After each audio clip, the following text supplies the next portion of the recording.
PC Sharma साहब, 5 तारीख क्यों चुना गया? क्यों टारगेटेड किया गया पर्टिकुलर कोई दिन? कोई विशेष वजह? सियासी दल जब कोई प्रोटेस्ट करते हैं, आंदोलन करते हैं, तो बहुत सारे निष्कर्ष होते हैं, बहुत सारी चर्चाएं होती हैं। ये कांग्रेस का चुनाव चिन्ह है पंजा जी। हम लोग ये 5 जो है, ये हम लोग का अधिकृत दिन भी है, वर्ड भी है, फिगर भी है। और ये चीज सोच के नहीं करते कि किस दिन महंगाई के खिलाफ प्रदर्शन था और भगवान राम की बात कर रहे हैं। अरे हिंदुस्तान की आजादी में रघुपति राघव राजाराम, ये तो महात्मा गांधी ने शुरू किया, ईश्वर अल्लाह तेरे नाम।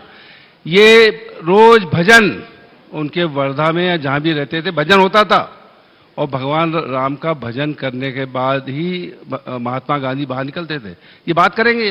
अरे ये कहते हैं जय जय श्री राम, ये सीता जी, ये महिलाओं के विरोधी हैं। जय जय, हम बोलते हैं जय जय सिया राम, ये सीता जी को छोड़ने वाले लोग हैं। ये इनकी जो प्रकृति है इनकी कि सीता महिलाओं के खिलाफ। अरे सीता जी के बगैर कोई भगवान राम का वो है क्या?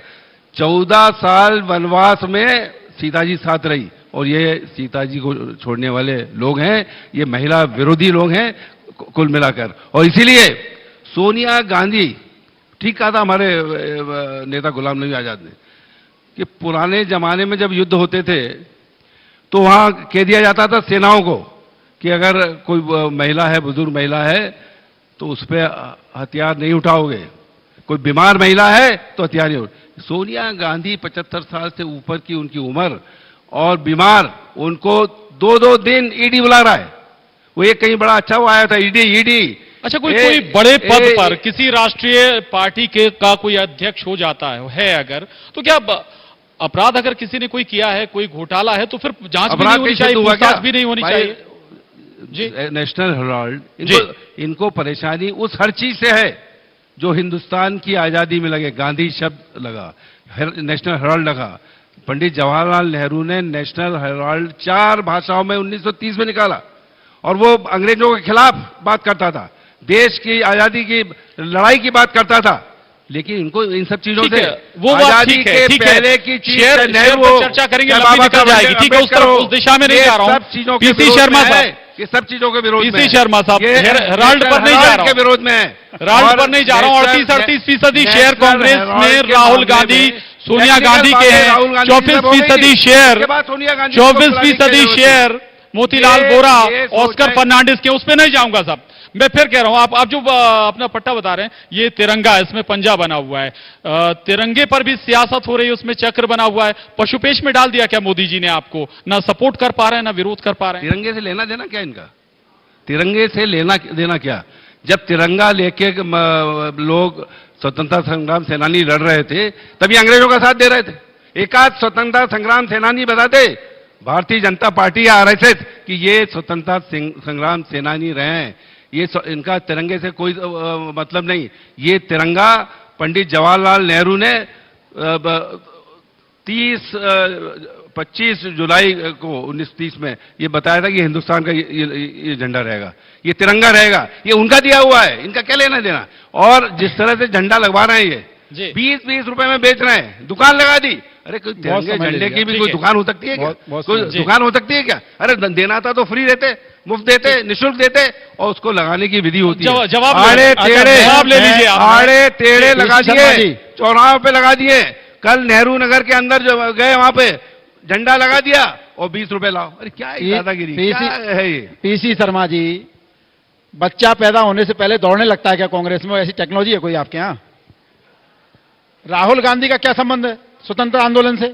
जिस भारतीय जनता पार्टी का जन्म नहीं हुआ, खानदान है, आप उसमें उंगली उठाते हो। राहुल गांधी खानदान, राहुल गांधी का क्या योगदान है स्वतंत्रता संग्राम में? 1930 में जिस झंडे के आप झंडा बंधन की आप बात कर रहे हो, नेहरू जी ने जब फहराया तो क्या था? 80 फीट क्या ये बता दीजिए, एक नाम बताइए, आप नहीं कहते? एक नाम बताइए जो गया हो। और आप ये राहुल गांधी की तो खानदान, शहीद हो गए राजीव गांधी, शहीद हो गए इंदिरा गांधी इस देश के लिए। एक शहीद तो बता दो। सीनियर लीडर है, मैं आपके बीच में नहीं बोला, मैं आपके बीच में नहीं बोला। आपने कहा कि झंडा खरीद के ये फोकटगिरी इस देश में बंद होना चाहिए। अगर इस देश में तिरंगा भी मैं अपने खून पसीने की कमाई से नहीं खरीद सकता तो धिक्कार है, लानत है मेरे ऊपर। इसलिए मैं अपनी जेब से, मैं अपने वेतन से, मैं अपने पसीने से उस तिरंगे को खरीदूंगा और फहराऊंगा, शान से फहराऊंगा। आपको इसमें भी तकलीफ है क्योंकि आप घोटालेबाज लोग हैं। आप घोटाले, जिस नेशनल हेराल्ड की आपने बात की, विषय नहीं था आज का, लेकिन फिर छेड़ना पड़ रहा। भोपाल में आप चलिए, विशाल मेगा मार्ट बिल्डिंग, क्या हो रहा है उसमें? आप उसमें चड्डी बनियान बेच रहे हो, जहां अखबार छापना चाहिए।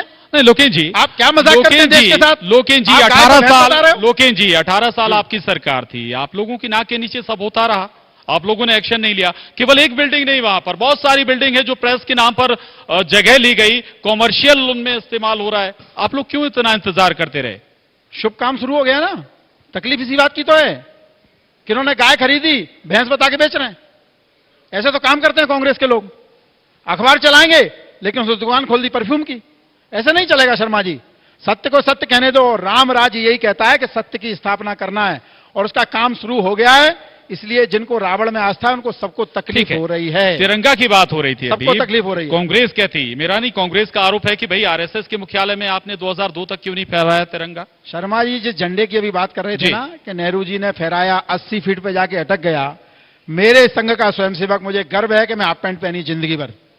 मेरे संघ के स्वयंसेवक ने अपनी जान खतरे में डाली। शर्मा जी बीच में नहीं बोलेंगे, मैं नहीं बोला आपके बीच में, सॉरी, बीच में नहीं बोलेंगे आप। ये तो उनने जो पूछा है वही बता रहा हूँ। मेरा स्वयंसेवक चढ़ के गया 80 फीट ऊंचाई पर, उस झंडे को सुलझाया, उलझे हुए को। नेहरू जी की पता नहीं आत्मा क्या थी उस समय, कुछ गड़बड़ हो रही थी, मनोदशा क्या थी, उलझा दिया उन्होंने। सुलझाया किसने? संघ के लोगों ने सुलझाया। डॉक्टर हेडगेवार की भूमिका आपको आप भूल जाते हैं क्या? वो कहां थे संघ की स्थापना से पहले?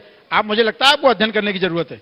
ठीक है, पीसी शर्मा साहब, आप कुछ कहना चाहते थे। दूसरी बात यह भी कि हम चूंकि राम पर बात भी कर रहे हैं, आखिर अचानक कुछ तब्दील हुआ है क्या?